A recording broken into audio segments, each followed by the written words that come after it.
जी, hello दोस्तों, मैं हूँ कमर चीमा और दोस्तों जिस तरह के आप देख रहे हैं मेरे साथ मौजूद हैं मेजर गौरव वारियर साहब। मेजर साहब सबसे पहले तो आपके वक़्त का बहुत शुक्रिया। थैंक यू चीमा साहब, बहुत बहुत धन्यवाद आपका। Thank you. Thank you. अच्छा मेजर साहब आज आपसे 2 एक इम्पोर्टेंट टॉपिक डिस्कस करने हैं और पहली बात तो ये है कि ज़रा इंडिया की अफ़गानिस्तान स्ट्रैटेजी समझनी है और ये हमें बताएँ कि रिसेंटली जो एक वक़्त ये था कि इंडिया हिस्टोरिकली भी आप चले जाएँ, माज़ी में भी चले जाओ तो इंडिया ज़ाहिर बात है तालिबान के खिलाफ बड़ा खुल-खिला के खड़ा हुआ और माज़ी में भी नॉर्दर्न अलायंस और फिर उसको भी उससे निकल के तो फिर अभी जब ये बॉन एग्रीमेंट होता है तो फिर जब अशरफ कारज़ाई वग़ैरह आते हैं, अशरफ गनी आए तो बड़ा डट के सपोर्ट किया आपने उनकी। लेकिन अभी हालात ऐसे बन गए हैं कि आपको तालिबान के साथ बैठना पड़ गया। तो how is this change in India? For instance ज़ाहिर बात है जो आपके नेशनल सिक्योरिटी एडवाइजर हैं अजीत डोवल साहब, सो उसका उनका ज़ाहिर बात है माइंड चेंज हुआ है और पूरी इंडिया की सारी स्ट्रैटेजी बदली है और अभी जो एक थर्ड सेक्रेटरी भी आई थिंक फर्स्ट सेक्रेटरी गए हुए थे इंडिया के जी सर। जो वहाँ पे अफगानिस्तान में उनकी आमिर मुत्तकी से अफगानिस्तान के फॉरेन मिनिस्टर से बात की तो ये इस चेंज क्या हुआ है और साथ में मैं इसको लिंक भी कर दूं जो सेंट्रल एशिया में एक नेशनल सिक्योरिटी एडवाइजर की जो कॉन्फ्रेंस हुई है जो जो इससे पहले इंडिया में भी हुई और वो सारा हुआ तो ये क्या तब्दीली आई है इंडिया के माइंडसेट में कि क्यों तालिबान के साथ डील करना ठीक है तो वो सारा आप और कितना मुश्किल प्रोसेस आप समझते हैं ये नए सिरे से तालिबान से डील करना। पहली बात तो चीमा साहब बहुत-बहुत शुक्रिया आपका, धन्यवाद आपने इनवाइट करा अपनी शो पे। चीमा साहब 2 बातें हैं, इंडिया का कभी जो मौक़िफ़ है ना चेंज हुआ नहीं है और मैं आपको समझाता हूँ इंडिया के पॉइंट ऑफ व्यू से। हाँ, अगर आप as a Pakistani, as a Afghani या फिर as a central Asian, Irani, Chinese, Russian इसको देखेंगे तो ज़रूर ऐसा देखने में ऐसा लगता है कि भारत ने अ, अपने foreign policy imperative India has not changed its direction. India का डायरेक्शन जो सेंटर ऑफ ग्रेविटी था अफगानिस्तान का that was always India. India का कल बेनिफिट नॉर्दर्न अलायंस के साथ था तो इंडिया नॉर्दर्न अलायंस के साथ था। आज भारत का बेनिफिट अफगानिस्तान के। देखिए, रियल पॉलिटिक ये कहती है कि जो पावर में है, अब हम मुंह फुला के तो नहीं बैठ सकते। अफगानिस्तान में हमारी $3 अरब की इन्वेस्टमेंट है और अफगानिस्तान से हमें पाथ मिलेगा सेंट्रल एशिया का। हमने जिसके लिए चाबहार सो एक्चुअली अगर आप सारा कुछ देखें तो इंडिया हैज स्पेंड रफली $5 billion on this entire thing. Iran Iran की क्या खूबसूरती है चीमा साहब? ईरान की खूबसूरती हमारे लिए ये है कि it provides us an access to Afghanistan and Central Asia. वो ईरान की खूबसूरती है। अगर ईरान का सिर्फ तेल लेना था तो वो तो जहाज से ही आना है ना, वो तो बाय रूट बाय लैंड नहीं आना है, बाय रेल नहीं आना है, वो तो बाय सी आना है ईरान से। अगर हमने तेल लेना तो मैं अगर की बात कर रहा हूँ। तो चीमा साहब बेसिकली क्या है कि we put India at the centre, इसलिए वो यूक्रेन और रशिया में भी हमारे ऊपर ये तोहमत लगाते हैं कि साहब यू आर नॉट, आप किसकी तरफ हैं, आपको एक तरफ लेनी पड़ेगी। तो जयशंकर साहब ने वही बोला कि हम इंडिया की तरफ हैं। तो वही मैं आपको समझाने का इंडिया का माइंडसेट है कि ये जो अफगानिस्तान है, हमें ऐसा लगता है कि Taliban are there to stay for some time. जब तक इनके सॉइल से अ, दोबारा कोई बड़ा वेस्ट में अटैक ना हो, आप और मेरे जैसे काले भूरे मरते रहें, कोई नहीं पूछता। जिस दिन भगवान ना करे गोरे को कुछ हुआ फिर बम बरसेंगे। तो यही होता है, ये this is how the world works. So अगर वहां से कोई अटैक होता है और अगर वहां से कोई वेस्ट में कुछ अटैक होता है, फिर अमेरिकन फाइटर्स आएंगे, फिर मिसाइल्स आएंगी, फिर ड्रामा होगा। तब तक के लिए Taliban is there to stay and we have to deal with Taliban. एक तो ये चीज है। अच्छा, दूसरी ये चीज है कि if we don't deal with the Taliban Cheema sahab, Pakistan and China will deal with the Taliban ना। Somebody will deal with the Taliban. ऐसा थोड़ा ना कि आप ये बोलोगे कि जी आप इंडिया के साथ बैठ के चाय पी रहे हो तो हमारे साथ नहीं। आप भी वहां पे हो, चाइना भी वहां पे है, रशिया भी वहां पे है, सेंट्रल एशियन रिपब्लिक्स भी वहां पे हैं, ईरान भी वहां पे है, सब कुछ है। तो India is trying to find it space, but India के साथ फायदा एक बहुत बड़ा है which most countries including Pakistan don't have in Afghanistan. और फायदा वो सबसे बड़ा जैसे पाकिस्तान का है, जियो स्ट्रेटेजिकली पाकिस्तान बहुत एक जबरदस्त, it's one of the few countries in the world, दो तीन ही कंट्रीज होंगी जिसकी जियो स्ट्रेटेजिक लोकेशन इतनी जबरदस्त है जितनी पाकिस्तान की है। इंडिया का फायदा क्या है अफगानिस्तान में कि the common Afghan people love India. Common जो अफगान पीपल हैं चीमा साहब, दिल्ली में आए हैं तो पूरा छोटा अफगानिस्तान बसा हुआ है यहाँ पे।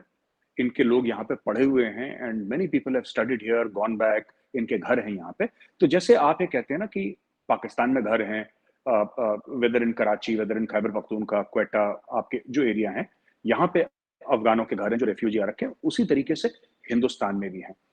एंड तीसरी चीज, कहीं ना कहीं अफगान तालिबान को इस बात का एहसास है चीमा साहब कि Indian investment is non predatory.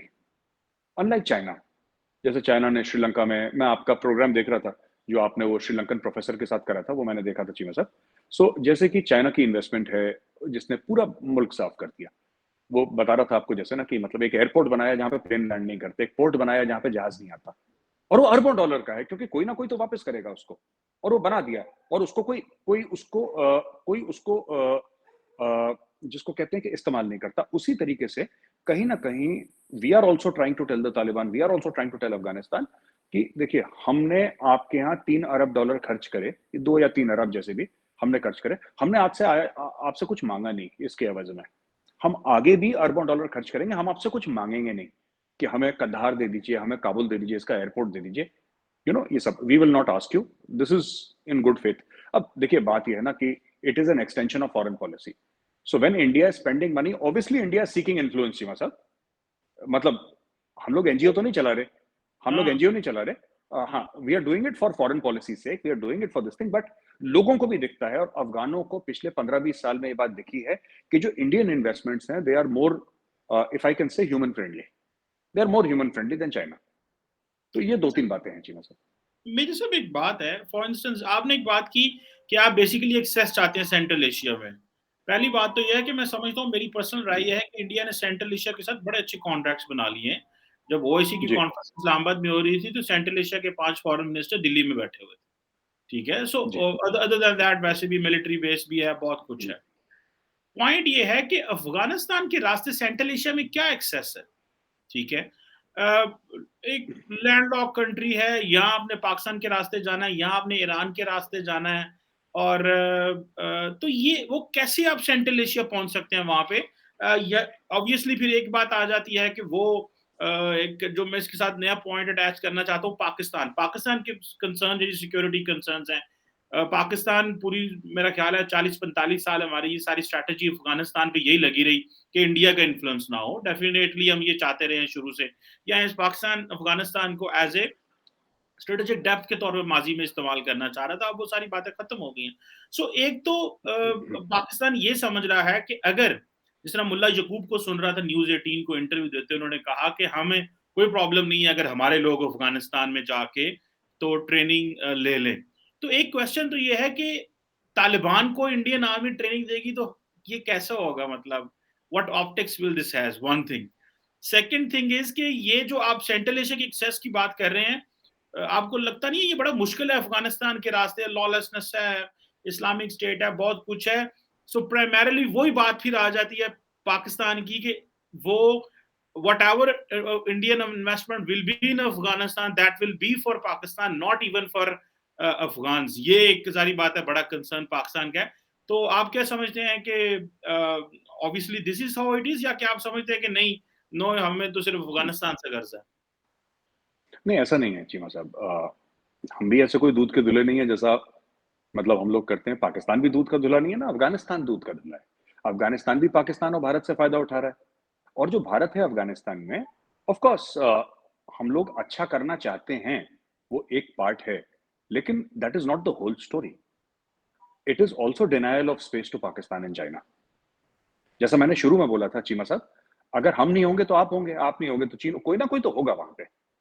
अच्छा, दूसरी चीज है कि mining operations already Indian companies Afghanistan में कर रही थी, और according to our understanding rare earth materials बहुत ज्यादा हैं वहां पे। वहां पे बहुत ज्यादा चीजें हैं अफगानिस्तान में that can be exploited with the help of the Afghan people. वो भी गेन करें, हम लोग भी गेन करें। They don't have the technology to take it out, we have the technology. और हम उनके साथ एक बात तो है कि whenever we sign a contract with them, और अगर तालिबान ठीक समझता है, आगे चल, मैं आज की बात नहीं कर रहा, 2 साल के बाद की बात, 3 साल, 4-5 साल, अगर तालिबान ठीक समझता है तो we'll even put it up on the website कि जी इतना है, ये कंपनी की शेयर होल्डिंग है, इतना अफगानियों के पास है, इतना इंडियंस के पास है। So that is, we are very clear about that, it's a transparent thing, क्योंकि हमारे पार्लियामेंट की कुछ ऐसी रिक्वायरमेंट्स हैं। इट्स नॉट कि अगर हम चाहें भी छुपाना, तो पीपल, पार्लियामेंट की स्टैंडिंग कमिटीज हैं, वी हैव टू, वहां पे जाके जो मिनिस्टर इंचार्ज है, उस बेचारे को वहां पे जाके गवाही शवाही देनी पड़ती है पार्लियामेंट के सामने। तो इट्स थोड़ा सा यहाँ पे डिफिकल्ट मामला है। अच्छा, तीसरी चीज है कि लैंडलॉक्ड कंट्री आपने बताया, फिर आपने फौज की बात करी। अफगान फौज को तो हम पहले से ट्रेन कर रहे थे। अब अगर 2 सेकंड के लिए आप तालिबान वर्ड निकाल दें, इसमें यही तो वर्ड है जिसकी वजह से वेस्ट को प्रॉब्लम है और सबको प्रॉब्लम है। अगर आप तालिबान को निकाल दें तो वही तो अफगान आर्मी है आज की तारीख में। Not actually, not actually Cheema साहब, मैं गलत ही बोल रहा हूं ऐसे, लेकिन व्यूअर्स को समझाने के लिए।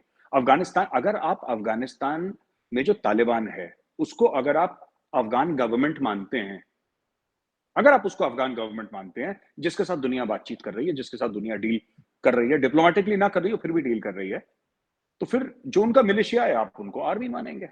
It's it's a natural extension.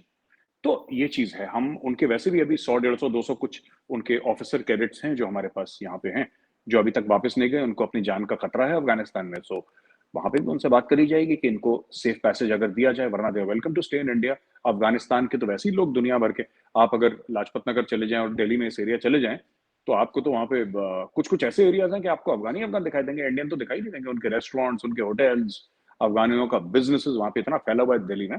Saket में चले जाएं, जो हॉस्पिटल्स हैं साकेत में, वहां पे आपको बिल्कुल अफगानी दिखाई देंगे अपना इलाज करवाने के लिए, तो भरे हुए हैं यहाँ पे दिल्ली में। मतलब it's not an uncommon sight to see an Afghani in Delhi, Afghan. एक तो ये बात है। फिर आपने लैंडलॉक कंट्री की जो बात करी चीमा साहब, जाहिर सी बात है अफगानिस्तान लैंडलॉक्ड है। एंड इसी तरीके से जो चाबार पोर्ट बनाया गया, जो वो रेलवे लाइन बनाई गई, ईरान का फिर मूड खराब हो गया बीच में 2019-2018 में कि हम इंडिया के साथ पार्टनरशिप नहीं करेंगे। फिर 2020 में उसने बोला कि नहीं जी, थोड़ी हमें कुछ ये दे दें, वो दे दें। फिर उसने फिर एमओयू साइन करा, फिर वहां पे धीरे धीरे काम। So grand idea is this, basic idea क्या है, to reach Afghanistan through Iran. क्योंकि अगर हम पाकिस्तान के गुड ऑफिस का इंतजार करेंगे, तो देखिए कश्मीर का मुद्दा तो है आपके और हमारे बीच में, और वो कहीं जाने नहीं वाला। कोई सोचे कि ओवरनाइट चला गया, दैट्स नॉट ट्रू चीमा साहब। वो रहेगा और कई दिहाइयों तक रहेगा कश्मीर का मुद्दा, जब तक कि कोई ब्रेक थ्रू ना हो जाए, जिसकी मैं उम्मीद से नहीं हूं कि ब्रेक थ्रू होगा। और हो जाए तो फिर ठीक है। How do we reach central Asia? We reach it through Iran, and that is the long term strategy, reach it through Iran. And it's very clear, आपको भी समझ में आ गया होगा, इंडिया जो अरबों डॉलर खर्च कर रहा है चाबार पोर्ट या जैदान या क्या नाम है उस रेलवे लाइन का, भूल ही जाता हूँ, मेरे दिमाग से निकल जाता है नाम। वो जो रेलवे लाइन इंडिया बना रही है वहां पे, उसमें कितने मिलियंस इंडिया खर्च कर रही है। So that is why what is our interest in Iran? Our interest in Iran is central Asia, our interest in Iran is Afghanistan. Lawlessness की बात है, वो वो चीमा साहब वो मैनेज करने वाली चीज है। फिर अमेरिकन ने गलत करा, अमेरिकन ने गलत करा। देखिए ब्रिटिश ने जब अफगानिस्तान को रूल करा था, they knew how to rule. ये अमेरिकन को ना, अमेरिकन हर चीज में बम मार दो, तलवार से काट, इनका दिमाग ही खराब है अमेरिकन का। They are not very mature people. British are very mature. इतना सा यूपी से छोटा देश है, ठीक है, इतना सा है बिलांद भर का। आपने देखा पूरे आधी दुनिया पर राज करा उसने। How you manage these things? आप जो ट्राइब्स हैं वहां पे, you deal with the tribes, you deal with them, you pay them off, you buy their loyalty, you give them respect। उनके बच्चों को इंडिया में प्रॉपर्टियां दिलवाओ, इंडिया में लाओ, उनके बच्चों को पढ़ाओ, वहां पे स्कूल्स खोलो अगर वो चाहते हैं, अस्पताल जो भी है।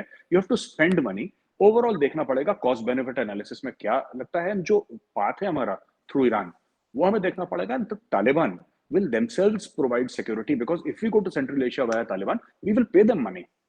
आप रहदारी तो देंगे ना उनको। आप बोलेंगे जैसे कि एक ट्रक है जा रहा है, फॉर एग्जांपल, एक मैं आपको एग्जांपल दे रहा हूँ, वो जो ट्रक जा रहा है, अफगानिस्तान बोलेगा कि ठीक है, इंडिया के अगर 1000 ट्रक जाते हैं every day, so we will charge $1000 per truck just to pass through Afghanistan. For example, मैं आपको एक एग्जांपल दे रहा हूँ। It could be different, could be 500, it could be 2000, मुझे नहीं पता।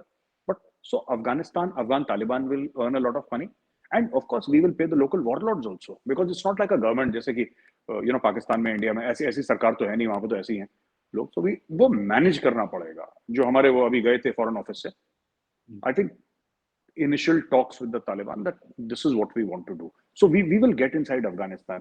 वो बीच में थोड़ा सा पाकिस्तानी एनालिस्ट को भी लगा था कि तालिबान आ गई है, अब इंडिया बाहर हो गया है। इंडिया बाहर नहीं होगा, बिकॉज इंडिया ना, मैं आपको बताता हूँ। आपने एक बात नोट करी होगी चीमा साहब की, even Pakistan is invested in Afghanistan. आपने भी चीजें बनाई हैं, लेकिन उसके बारे में पता नहीं किसी को। क्योंकि आपने बताया नहीं, आपने बना दी फिर आप लोग भूल गए, आपने बताया नहीं किसी को कि हमने ये भी बनाया, अफगानों के लिए ये भी करा है। और एक जमाने में तो 5 मिलियन अफगान रेफ्यूजीज होते थे आपके पाकिस्तान में। They there were so many Afghans who have been who born in Pakistan rather. अभी भी हैं, बहुत मिलियंस हैं, मिलियंस हैं। जी, मिलियंस मैं हैं, आपके कराची में भरे पड़े हैं। मैं जब when I was a young kid, बच्चा था मैं एक दिन स्कूल पे जा रहा था रिक्शा पे, वेयर माय होम टाउन है मेरे साथ। एक इंटरेस्टिंग, मेरे लिए एक बड़ी नई चीज थी, I didn't know of this Afghan refugee, ये क्या था। तो एक रिक्शा वाले से मैंने कहा मैंने फलां जगह जाना है, तो वो मुझे स्कूल ले गया। रास्ते में मेरे से वो पंजाबी में बात कर रहा है, रास्ते में वो पश्तो में बातें कर रहे हैं ना। मैंने कहा यार ये हम लोग पंजाबी तो पश्तो में नहीं, ये कैसे करता है, मुझे समझ ना लगी। बाद में मुझे पता चला कि ये तो सारे अफ़गान रिफ्यूजी आ गए हैं गुजरांवाला तक, लाहौर तक और हर शहर तक पहुँच गए हैं ये। तो लुक एट कि वो कितना पेनिट्रेट करके फॉरगेट पेशावर, इस्लामाबाद कहाँ-कहाँ, वो तो हर जगह पाकिस्तान में। एनी हाउ, अच्छा मेरे से मूविंग फॉरवर्ड एक बड़ी सीरियस डेवलपमेंट हुई है और वो ये है कि जी, जो बीजेपी की स्पोक्सपर्सन थी नूपुर शर्मा साहिबा, उन्होंने कुछ डेरोगेटरी रिमार्क्स दिए प्रॉफेट मोहम्मद सल्लल्लाहु अलैहि वसल्लम के बारे में, जिसके बारे में वो चीज़ चली, फिर वो मेरा ख्याल है हाइलाइट हुई सारी बातें, वो मैंने भी ट्विटर पे देखी। फिर उसके ऊपर आई थिंक कतर की स्टेट ने जो है वो एक्शन लिया और एक समन किया इंडियन एम्बेसडर को, और उन्होंने मैं देखा कि एक स्टेटमेंट जारी की जो कि बड़ी मेजर स्टेटमेंट थी। इस तरह कुवैत के हुकूमत ने जो है वो समन किया, इस तरह फिर बाद में सऊदी अरब ने भी कर लिया, बाकियों ने भी कर लिया। तो ओवरऑल मैं एक चीज़ देख रहा हूँ, जैसे फॉर एग्ज़ाम्पल मैं देख रहा था कि जिन्होंने कहा जी कुवैत में फलाँ जगह पे इंडियन प्रोडक्ट्स के ऊपर जनाब कपड़े डाल दिए हैं, बैन कर दिए हैं, ये चीज़ें हो गई। सो नॉर्मली इस तरह के ऑप्टिक्स होते नहीं है इंडिया के लिए। इंडिया के मिडल ईस्ट के साथ बहुत अच्छे अच्छे टर्म्स हैं, और बल्कि मैं देख रहा था कि जो press release Indian foreign office ने कतर कुवैत के लिए जारी की, वो बड़ी सॉफ्ट थी। मतलब इस हद तक कि जी हमारे ताल्लुकात को ख़राब करने की कोशिश की गई है, और ये फ्रिंज एलिमेंट्स हैं जिन्होंने ये बातें की और हम इनको टॉलरेट नहीं करें, एक्शन पहले लिया जा चुका है। तो आप क्या समझते हैं इंडिया का ये मुस्लिम वर्ल्ड में जो कुछ ये हुआ है, ये आप इसको टेम्परेरी समझते हैं, या कि आप समझते हैं कि ये वो एक बहुत देर से इंडिया के मीडिया में एक नफ़रत जो फैलती थी, जो कि मुख्तलिफ शक्लों में होती थी, लव जिहाद कह दें, लव कोरोना जिहाद कह दें, और बहुत कुछ होता था। क्या ये उसकी अक्कासी है कि या ये चीज़ें ये उसकी पीक थी कि इंडियन जो एनालिस्ट हैं या स्पोक्स पर्सन ने ये बात भी कर दी, और बाद में फिर जो लोग बहुत देर से मॉनिटर कर रहे थे उन्होंने कहा this is the end point, नहीं अब इससे आगे नहीं इनको जाना चाहिए। हाउ डज इंडिया सी, क्योंकि मैं एक तबका इंडिया में ये भी देख रहा हूँ जो ये कह रहे हैं कि भाई खड़े हो जाओ, stand for Nupur Sharma, let her speak. कई लोग कह रहे हैं कि दिस इज भाई ये फिफ्थ जनरेशन वॉरफेयर की ये पहली इंडिया जो है वो बाजी हारा है। So how does India see all that? Because मैंने आपके सामने थोड़ा पर्सपेक्टिव्स रखे हैं। So I want to know कि आप इसको as कैसे देखते हैं, as analyst, as an Indian, आप इसको कैसे देखते जी। चीमा साहब, 2-3 बातें हैं इसमें। पहली चीज़ तो ये कि जो भी हुआ अनफॉर्च्यूनेट हुआ, नहीं होना चाहिए था। जो नूपुर शर्मा की तरफ से हुआ, ये अनफॉर्च्यूनेट था और ऐसा नहीं होना चाहिए। मैं वन बाय वन आता हूँ। पहली चीज़, लोगों ने बोला कि इंडिया प्रेशर में आ गया और कतर के और कुवैत के और सऊदी के प्रेशर में आ गया, इसलिए इंडिया ने नूपुर शर्मा और जो दूसरा बंदा था उसको निकाल दिया। मुझे नहीं लग हो सकता है प्रेशर भी हुआ हो, इसमें कोई शक नहीं है। पर मुझे ऐसा लगता है कि it is largely towards the domestic audience, क्योंकि इसमें जिन लोगों ने गुस्से का इज़हार करा है, वो सिर्फ़ मुसलमान ही नहीं है, हिंदू भी हैं।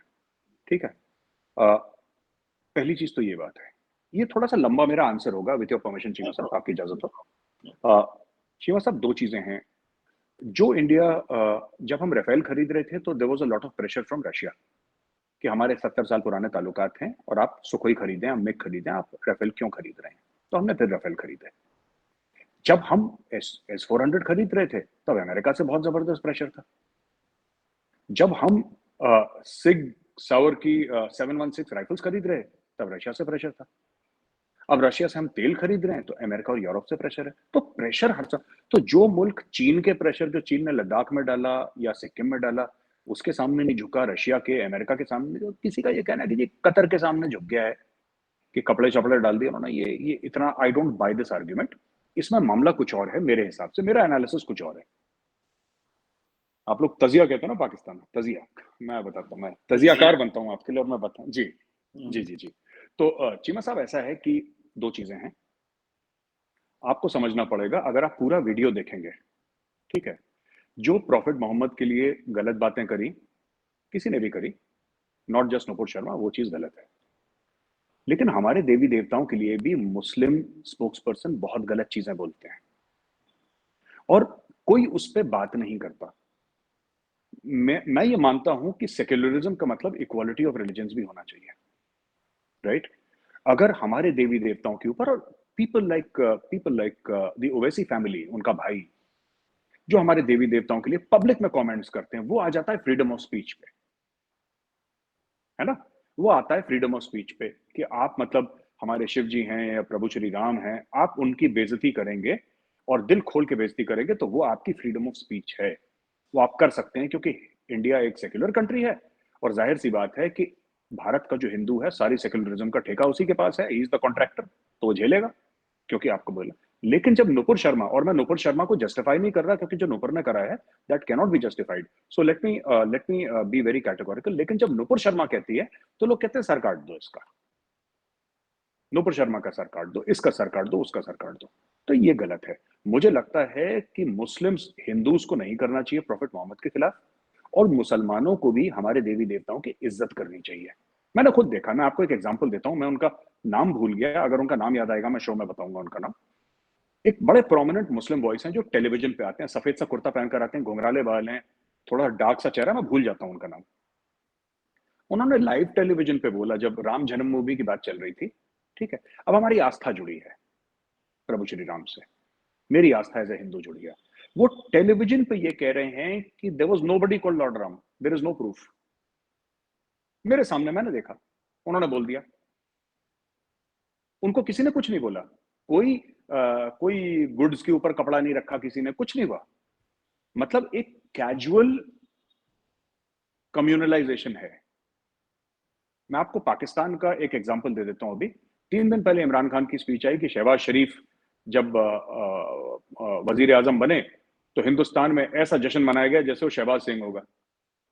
यू नो, खैर ये तो बड़ी छोटी सी बात है, इसको हम एज अ फन कमेंट हम इग्नोर कर सकते हैं।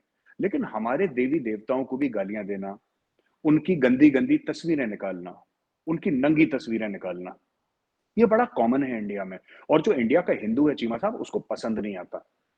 हम ये नहीं मानते, मैं आपको दिल से बताता हूँ चीमा साहब, and I am talking to you as a friend, not that we are having a professional conversation. I do not consider my religion to be superior to your religion. I do not consider कि मैं हिंदू हूं और आप मुसलमान हैं तो मैं आपसे बेहतर हूं। लेकिन मैं ये नहीं चाहता कि कोई मुसलमान भी ये सोचे कि वो मुझसे बेहतर है क्योंकि मुसलमान है। आपका रिलीजन आपका पर्सनल मामला है, मेरा रिलीजन मेरा पर्सनल मामला है, we can still be friends.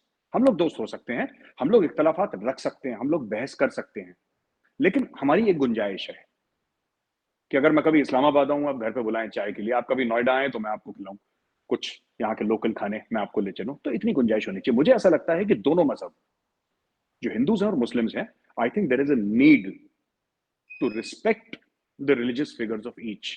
और मैंने ठीक है, जो टीवी स्टूडियो पे बोला वो it was very unfortunate, but मैंने एक बात नोट करी है चीमा साहब की, मुस्लिम पक्ष से भी बहुत ज्यादा कम्युनल हेट्रेड आता है। और मैंने खुद देखा है, मैं किसी की सुनी बात नहीं कर रहा, मैंने खुद देखा, छोटी चीजें, जैसे मैंने आपको बताया, वो टेलीविजन पे बोल रहा है in a country that is 82-83% Hindu, उसमें कह रहा है कि क्या प्रूफ है, कौन सा प्रभु श्री राम का बर्थ सर्टिफिकेट आपके पास है बताइए। उस जमाने में कहां बर्थ सर्टिफिकेट होते थे? ना आप जिनको इज्जत देते हैं ना उनका था, ना हम जिनको इज्जत देते किसी का भी नहीं था। ये तो फेथ की बात है ना, एक आपका अकीदा है, एक हमारा अकीदा है, तो हम आपस में इज्जत देंगे तभी तो आगे चलेंगे। तो ये सब नहीं होना चाहिए ना हमारी तरफ से, इन द सेंस कि ना हिंदूज की तरफ से ना मुस्लिम्स की तरफ से, और ये चीज बंद होनी चाहिए। मैं इसमें तो आपकी बड़ी जस्टिफाइड बात है कि कोई भी किसी को मज़हब को भी, किसी के खुदा को भी बुरा-भला नहीं कहना चाहिए। किसी के मानने वाले को नहीं कहना चाहिए और ये हमारे कुरान मजीद में भी मौजूद है। मैं सब ये मतलब ये अल्फ़ाज़ मौजूद हैं, मुझे if my memory serves me well, कि आप किसी के खुदा को बुरा-भला ना, ठीक है? तो ये तो डेफ़िनेटली है और ये कहना मतलब बस प्रॉब्लम ये है ना कि वो बहुत सारे लोग हैं जो बस ब्राउनी पॉइंट्स के लिए ये बातें कर देते हैं। नूपुर शर्मा ने भी ऐसे ही कर दिया, अब वो उनको नुकसान हुआ है और बहुत सारे जो आप बता रहे हैं करते हैं तो डेफ़िनेटली उसका भी नुकसान होता है और रिस्पेक्ट करनी चाहिए। आप अपना मज़हब दीन रखें, लोगों का जो दीन मज़हब है उसकी भी इज़्ज़त करें, अदरवाइज़ तो फितना फ़साद हो जाएगा, इस तरह तो निज़ाम नहीं चलेगा। मैं जी। ये तो एक होगी situation. How do you see the diplomatic damage has been done to India? सुनने में तो ये भी आया है कि इंडियन वाइस प्रेसिडेंट कतर में थे, लेकिन वहाँ पे जो डिनर होस्ट होना था वो नहीं हो सका, बिकॉज़ जो ऑर्गेनाइज़र्स थे, जो जिन्होंने करना था डिनर, उन्होंने कहा मुझे कोविड हो गया है। तो डिप्लोमैटिक डैमेज कितना हुआ है? क्योंकि कभी इस तरह की जो चीज़ें हैं वो नहीं आई। फॉर इंस्टेंस खाना काबा के जो कस्टोडियन है होली मॉस्क से, उनकी तरफ से भी आ गया, सबकी तरफ से आ गया। ईरान, इवन के तालिबान सब बोल पड़े। इंडिविजुअल स्टेटमेंट्स आनी शुरू हो गई। तो how do you see this is a Is this a diplomatic damage to India? मुझे नहीं लगता कि ज़्यादा डैमेज है। ये देखिए ना, ये जो बड़े-बड़े महल में रहते हैं ना सऊदी वाले या यूएई वाले, ये सच्चे मुसलमान बन के बड़े महल में नहीं रहे। इन्होंने इस्लाम पे बड़ा कॉम्प्रोमाइज़ करा है सब, है ना? तो जो भी है ये अ, बात ये है ना कि ये मैनेजेबल है, फॉरेन ऑफिस इस पे काम कर रहा है और आप देखेंगे 2 हफ्ते के बाद ये खत्म हो जाएगा मामला। परमानेंटली वाइप आउट हो जाएगा और फिर थिंग्स विल बी क्योंकि मज़हब का मामला कभी परमानेंट नहीं रहता। मज़हब का मामला कभी परमानेंट नहीं रहता। वो दिन चले गए जब इंडिया हैज़ टेकन एक्शन जो नुपुर शर्मा को और जो दूसरे थे, वो जो सज्जन थे, मैं उनका नाम भूल रहा हूँ, उनके ऊपर ऑलरेडी एक्शन लिया है। हाँ। हाँ जी, तो उनको उनके ऊपर एक्शन ले लिया है। अब जब उनके ऊपर एक्शन ले लिया है, तो मुझे नुपुर का नाम इसलिए आता है ना कि नुपुर के जो चाचा हैं ना, गौरव शर्मा, वो मेरा क्लासमेट है। तो इसलिए मैं नुपुर को तो वो गौरव गौरव मेरा क्लासमेट था डीपीएस में, डीपीएस आर के पुरम में। तो नुपुर ने मुझे बताया कि गौरव शर्मा है, तो मैं इसलिए थोड़ा-सा नुपुर का मुझे और डिबेट्स पे भी आई हैं 1-2 बार। कहने की बात ये है चीमा साहब कि India has already taken action, but I also want the Modi government, मैं ये भी चाहता हूँ कि मोदी सरकार, चलिए आपने नुपुर शर्मा पे एक्शन लिया, अच्छी बात करी आपने, राइट? पर जो शिव जी के लिए, प्रभु श्री राम के लिए गलत करते हैं, उनके खिलाफ भी एक्शन लेना चाहिए। अगर हम कहते हैं सेक्युलर, अगर हम अपने आप को सेक्युलर कहते हैं चीमा साहब, फिर भी कैन नॉट अपीज, बराबर होना चाहिए सबके लिए। मुसलमान गलती करे उसको टाइट करो, हिंदू गलती करे हिंदू को टाइट करो, दोनों में फिर फर्क नहीं हो सकता। और अभी फर्क करा है चीमा साहब, ये गलत है। मैं फिर कह रहा हूं, आई एम नॉट जस्टिफाइंग, जो कहा गया बहुत गलत था, I condemn it, it should not be done, but then it should be even handed approach, बराबर तोलना चाहिए। वो कहते हैं ना जस्टिस, वो जस्टिस की आंख में पट्टी होती है, बराबर तोलता है ना? तो अभी तक तो बराबर नहीं तोला, लेकिन बराबर तोलना चाहिए कायदे से, सभी को होना चाहिए, एवरीबडी। अच्छा, एक आखिरी बात आपसे मैं सब पूछूँगा और वो ये है कि वो बहुत सारे लोग कह रहे हैं कि नरेंद्र मोदी साहब जो हैं, उन्होंने कोई स्टेटमेंट नहीं दी। और ये कहा जाता है कि बहुत सारी चीज़ें इंडिया में हो जाती हैं and prime minister stage silent, जिसकी वजह से एक मैसेज जाता है कि जो मर्ज़ी वो कर रहे हैं, नीचे उनका जो फॉलोअर्स कर रहे हैं, उनकी पार्टी के लोग कर रहे हैं, that is justified and it doesn't stop people. Same is for prime minister Imran Khan यहाँ पे हमारे हैं। उनकी पार्टी के लोग गालियाँ देते हैं, मदीने में जाके शहबाज शरीफ को गाली दी, सबको दी, वो खामोश रहते हैं, वो बोलते नहीं है, सो लेट पीपल डू। सो ये जो एक तासुर है कि प्राइम मिनिस्टर मोदी को इसके ऊपर बात करनी चाहिए, डू यू थिंक ये एक जस्टिफाइड डिमांड है कि आप समझते हैं कि गवर्नमेंट ऑफ इंडिया ने बात कर दी तो दैट्स इनफ? आई थिंक इसका एक इंस्टीट्यूशनलाइज्ड रिस्पॉन्स आया है चीमा साहब। मुझे लगता नहीं कि मोदी जी, सिर्फ इसलिए नहीं, मोदी जी का आपने और भी चीजों के लिए नहीं देखा होगा। इट्स नॉट दैट कि मुसलमानों की दिल आजारी हुई है इसलिए मोदी जी ने बोला कि अच्छा बहुत अच्छी चीज है, मैं इसके ऊपर बात नहीं करूंगा। आप मोदी जी के स्टेटमेंट्स बहुत कम देखेंगे, बहुत कम देखेंगे। वो एक्चुअली क्या है कि, माफ कीजिएगा, मैं क्रिटिसाइज नहीं कर रहा, वो ऐसा नहीं है जैसे कि इमरान खान का है कि रोज कोई इंटरव्यू हो रहा है, या जैसे CNN, BBC, Al Jazeera, Turkish TV, ऐसा नहीं है। Access to the prime minister in India is very very very limited, मतलब कि कोई मिल गया तो मिल गया, किस्मत की बात है। यू डोंट सी हिम, मतलब आप उनके प्रोग्राम्स टेलीविजन पे देखेंगे, लेकिन वो खुद बात कर रहे हैं, किसी के इंटरेक्शन वो बहुत कम है। और ये आज से नहीं है, ये 2014 से जब से मोदी जी हैं तब से ऐसा है। Even when he was chief minister Gujarat, एक इंस्टीट्यूशनल रिस्पॉन्स है, इंस्टीट्यूशनल रिस्पॉन्स हो गया है। जिसके खिलाफ जो करना था वो कर दिया है, जिसके खिलाफ। और मैं आपको बताता हूं ना कि मैं फिर आपके प्लेटफॉर्म से, जो भारत में उलेमा हैं, जो मौलवी हजरात हैं, बड़े बड़े नाम हैं इंडिया में भी, मैं एक एक एक एक साहब हैं लखनऊ के, मैं उनको जानता नहीं, कभी मैं उनसे मिला नहीं। He is a Muslim gentleman, उनका नाम है रिजवान अहमद। रिजवान अहमद साहब, मैं लखनऊ गैस कर रहा हूँ क्योंकि उनकी उनकी जबान ऐसा है कि उनको लगता है कि वो लखनऊ के, कानपुर के, इलाहाबाद के आसपास के हैं, तो ये मेरा गैस है। रिजवान अहमद साहब, मैं उनसे कभी मिला नहीं। उन्होंने बड़ी अच्छी बात करी अपने वीडियो पर, उन्होंने बोला कि भाई बराबरी की बात। और उन्होंने जो मुस्लिम समाज था, उन्होंने मुस्लिम समाज को भी बोला कि देखो यार, बात यह है ना कि आप क्रिटिसाइज करते हो। उन्होंने बोला कि मीम बना के दिए, इतने गंदे गंदे मीम बना के दिए, which were before Nupur Sharma case ना, नुपुर शर्मा के केस के पहले मीम बना के दिए, और इतने गंदे, ये रेगुलरली कि ये बुत परस्त हैं। आपको पता है शिवलिंग के ऊपर एक यूरिनेशन का केस आया, किसी ने किसी ने पेशाब कर दी। ये मैंने खुद देखा अपनी आँखों से ना, मतलब I saw the this thing and all that. तो ये गलत चीज़ें हैं, तोड़-फाड़ करना, ये करना, दिस इज़ रॉन्ग। और ये जो केस था, आई थिंक दिस वाज़ इधर एक जगह है, यहाँ पे on the way to Dasna करके एक जगह है। वहाँ पे किसी का इंटरव्यू था, मैंने इंटरव्यू में सुना, कोई उसकी गवाही दे रहा था। तो मतलब I have not seen the act my self, but वो कह रहा था कि मेरे सामने हुआ है, डासना में एक मंदिर है वहाँ पे। हुँ, तो मेरा ये कहना है कि चीमा साहब, ये जो गाड़ी चलेगी ना भारत की, ये म्यूचुअल रिस्पेक्ट से चलेगी। हुँ, और मैं कतर को भी, अगर कोई सुन रहा है कतारी, अगर समझ सकता है हिंदी उर्दू, मैं उससे भी रिक्वेस्ट करूंगा कि एक तरफा चीजें ना बोलें आप। इट्स वेरी इजी एक तरफा, हर समय दो तरफा, दोनों तरफ का बयान देख के एक जस्ट रिस्पॉन्स, एक जुडिशियस रिस्पॉन्स होना चाहिए। हम आपकी इज्जत करें, आप हमारी इज्जत करें, तभी गाड़ी बढ़ेगी। ये, और ये इंडिया में चीमा साहब, last thing which I want to say ना, इंडिया में ये जो लेफ्ट वाले हैं ना, जो कम्युनिस्ट हैं इंडिया में, आप इनको ना सीरियसली ना लिया करें। दीस पीपल आर यूजलेस, ये कभी चुनाव नहीं जीत सकते, they can never win an election. ये ऐसी साइडलाइंस में पड़े रहते हैं, जहर फैलाना इनका काम है, फैलाने, they can do whatever they wish. ये हर चीज का फायदा उठाते हैं। जहां पे आग लगी, जिसका घर जला, हमारे यहाँ लेफ्ट वालों का काम है कि वहां पे जाके अपने बिरयानी का डेग डाल दिया ऊपर कि पक जाए, दैट्स इट। खुद कुछ हिम्मत नहीं है इनकी इलेक्टोरली ना, they are sideline totally for 70 years, 75 years. इनका कुछ है नहीं बस का, बट वो छुटपुट करते रहते हैं बीच बीच में। चलें गुड हो चलिए सर, मेरे साहब thank you very much for helping thank you us जी to sir. understand India's Afghanistan strategy and जी for this issue of Nupur Sharma and how India sees this एक diplomatic जो debacle हुआ या whatever you call it.